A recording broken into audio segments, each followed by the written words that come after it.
Merhabalar kıymetli izleyicilerim ve takipçilerim. Binur'un Mutfağı kanalıma ve mutfağıma hoş geldiniz. Bugün çok lezzetli bir kısır yaptım.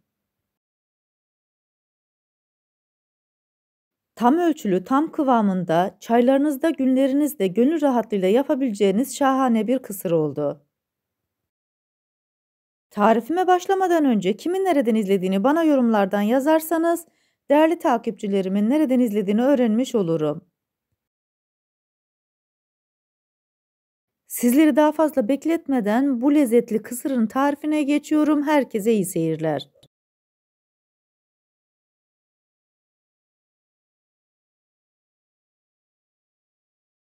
İlk olarak bulgurumuzu ıslatmakla başlıyoruz. Bunun için derince bir kase aldım. İçerisine 3 su bardağı köftelik bulguru ekliyorum. Tarifimde kullanmış olduğum su bardağı ölçüsü 250 mililitre. Şöyle bir düzelttikten sonra 2 su bardağı kaynar suyu ekliyorum. Burada kullanmış olduğunuz suyun kaynar olmasına özen gösterin. Daha sonra spatula ile güzelce karıştırıyorum.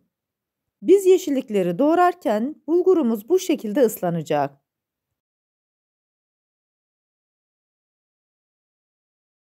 Karıştırdıktan sonra üzerine kapatıyorum. 1 saat boyunca bu şekilde bekleteceğiz.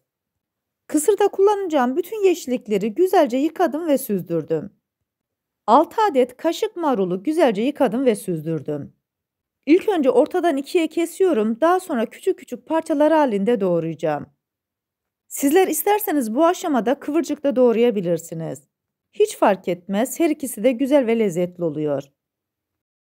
Bu arada tarifimi buraya kadar izleyip beğendiyseniz ve hala kanalıma abone değilseniz, abone olup beğeni ve yorumlarınızla beni desteklerseniz çok sevinirim. Marulları ince ince doğradım, başka bir kabın içerisine koyuyorum.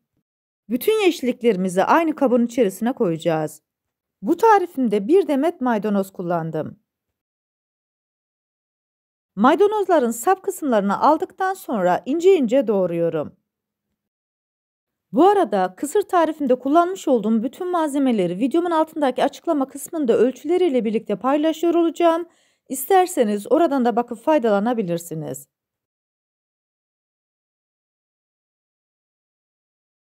Marulları koymuş olduğum kasenin içerisine maydanozları da koyuyorum.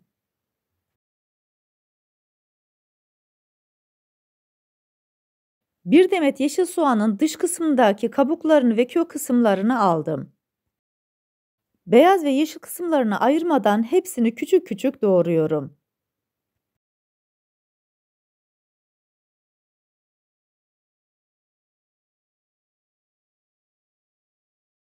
Doğramış olduğum taze soğanları diğer yeşilliklerin içerisine koyuyorum.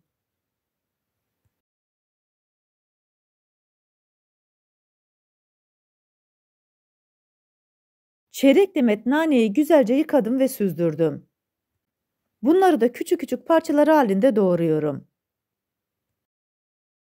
Bu arada tarifimi buraya kadar izleyip beğendiyseniz, sosyal medya hesaplarınızdan arkadaşlarınızla paylaşarak bana destek olursanız çok sevinirim. Ayrıca kanalımda birbirinden güzel diğer tariflerim var. Onlara da göz atmayı sakın unutmayın.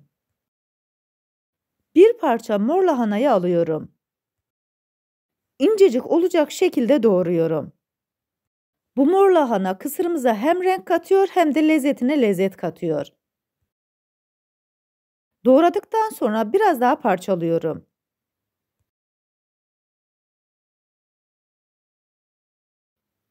Bunu da yeşilliklerin içerisine koyuyorum. Bütün malzemeleri hazırladıktan sonra kenara ayırıyorum. Bu arada bulgurumuz da suyunu çekti, oldukça güzel bir şekilde de demlendi. Kaşıkla şöyle bir havalandırıyorum.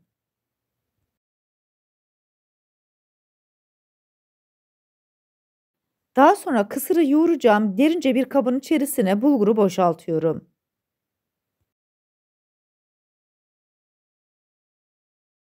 Topaklanmış olan bulguru elimle biraz açıyorum.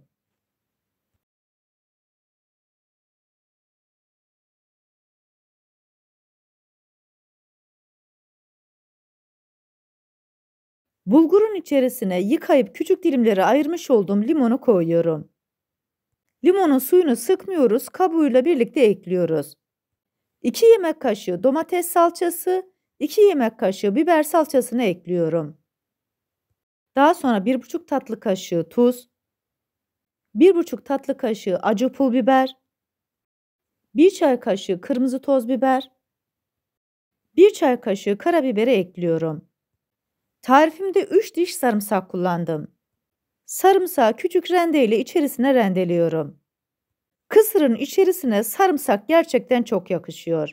Daha önce bunu yapmadıysanız mutlaka denemelisiniz. Kısırın içerisine yarım su bardağı zeytinyağını ekliyorum. Yarım su bardağı nar ekşisini koyuyorum.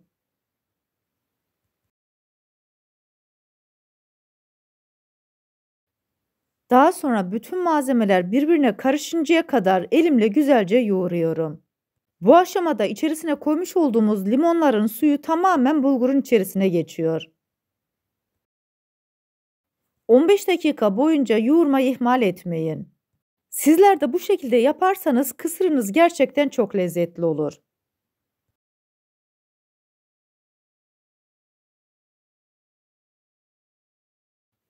Bulgurumuzu limon ve diğer malzemelerle birlikte güzelce karıştırdık. İçerisine koymuş olduğum limon dilimlerinin artık fosası kaldı. Onları da bulgurlarından arındırarak içerisinden çıkartıyorum.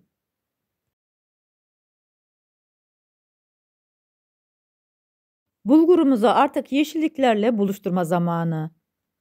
Yeşilliklerin hepsini bulgurun içerisine katıyorum. Burada dikkat etmeniz gereken konu yeşillikleri fazla öldürmeden sadece havalandırarak karıştırmak. Parmak uçlarımla alt üst ederek kısırımı çok hafif hareketlerle karıştırıyorum. Kısırımızı artık hazırladık. Sizler için sunuma geçiyorum. Kısırınızı isterseniz kaselerinize koyarak servis edebilirsiniz. İsterseniz kaşık marulun içerisine koyarak da servis edebilirsiniz. Nasıl yemeği tercih ediyorsanız o şekilde yapın. Tarifimdeki tüm püf noktaları detaylı bir şekilde sizlere anlatmaya çalıştım. Ancak yine de aklınıza takılan bir kısım olursa bana yorumlardan yazabilirsiniz. Oradan da elimden geldiğince sizlere dönmeye çalışırım. Lezzetine doyamayacağınız harika kısırı hazırladık. Bu tarifimi yapıp deneyecek olan herkese şimdiden afiyet olsun. Bir tarifimizin daha sonuna geldik. Videomu izlediğiniz için teşekkür ederim. Bana destek olmak için tarifimi beğendiyseniz beğenmeyi, abone değilseniz abone olmayı, yeni tariflerimi izlemek için bildirim zilini açmayı, tariflerimi sevdiklerinizle paylaşmayı unutmayın. Her şeyin gönlünüzce olması dileğiyle. Hoşça kalın, afiyetle kalın, Allah'a emanet olun.